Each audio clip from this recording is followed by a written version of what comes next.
नमस्कार धर्म प्रेमी सज्जनों, आपके लोकप्रिय चैनल सनातन धर्म का सार में आप सभी लोगों का बहुत बहुत स्वागत है।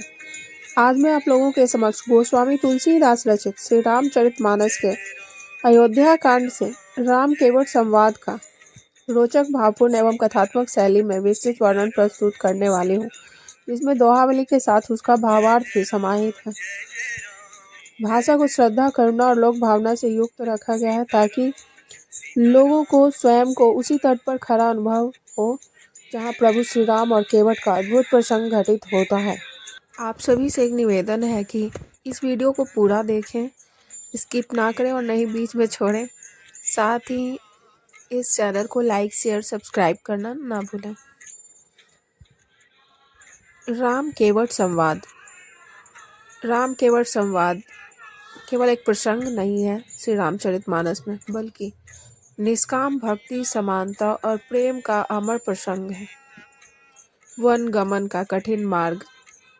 भरत से मिलकर लौटते श्री राम और लक्ष्मण तीनों के चरणों में वनवास की धूल, आंखों में करुणा की छाया और हृदय में लोक मंगल का संकल्प।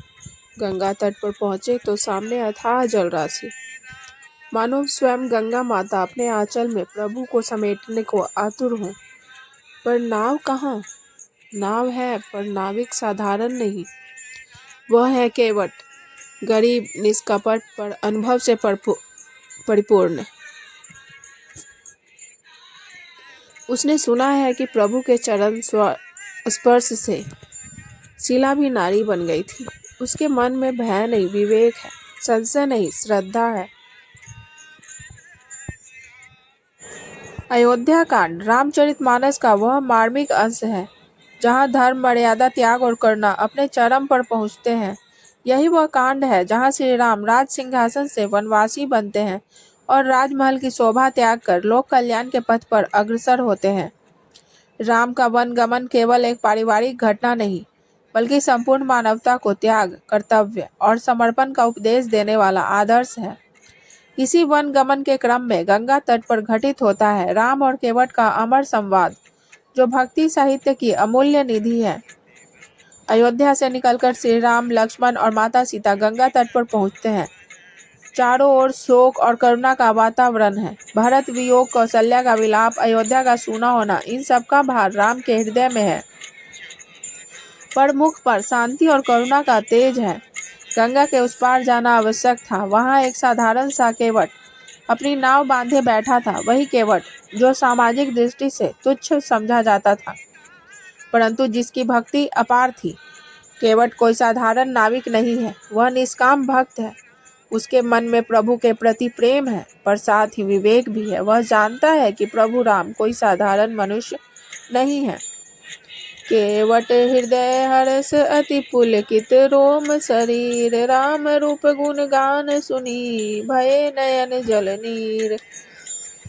अर्थात केवट का हृदय प्रेम से भर उठता है। उसके लिए आज का दिन सौभाग्य का दिन है, किंतु वह जल्दबाजी नहीं करता, क्योंकि उसकी भक्ति केवल भावुकता नहीं बल्कि समझदारी से भरी हुई है।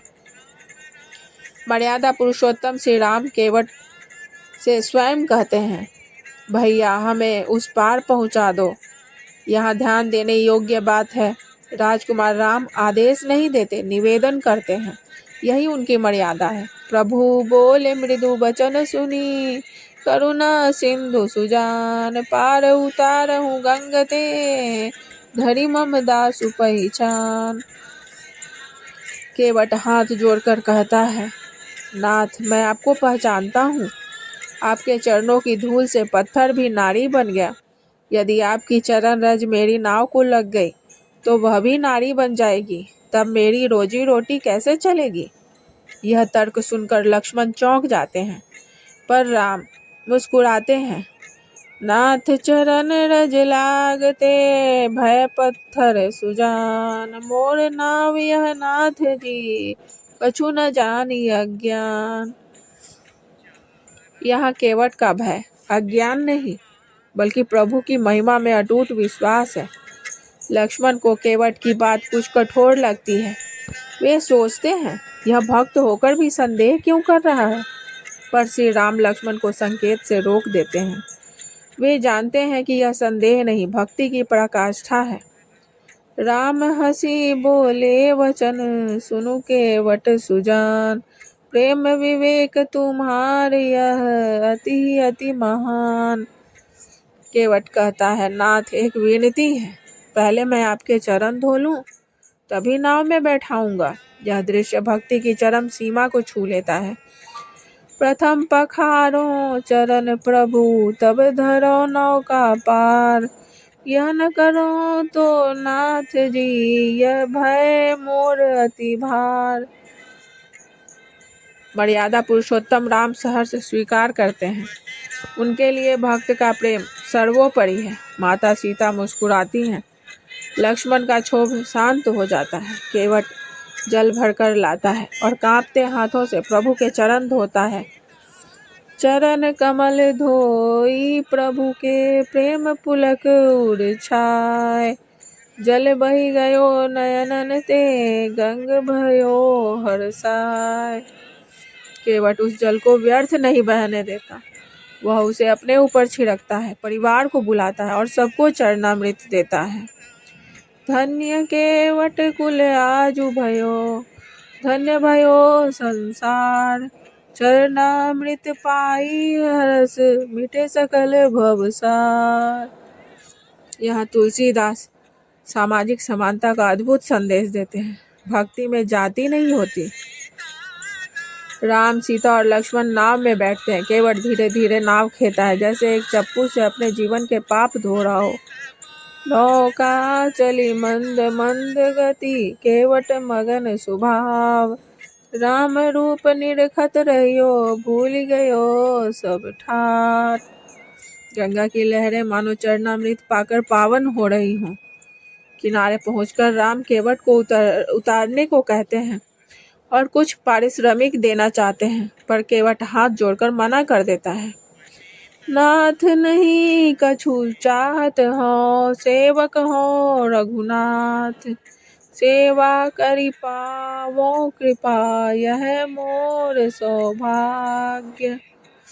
केवट कहता है, नाथ जब आप भवसागर से पार लगाएंगे तब क्या मुझसे मजदूरी लेंगे? यह संवाद सुनकर राम का हृदय भर आता है।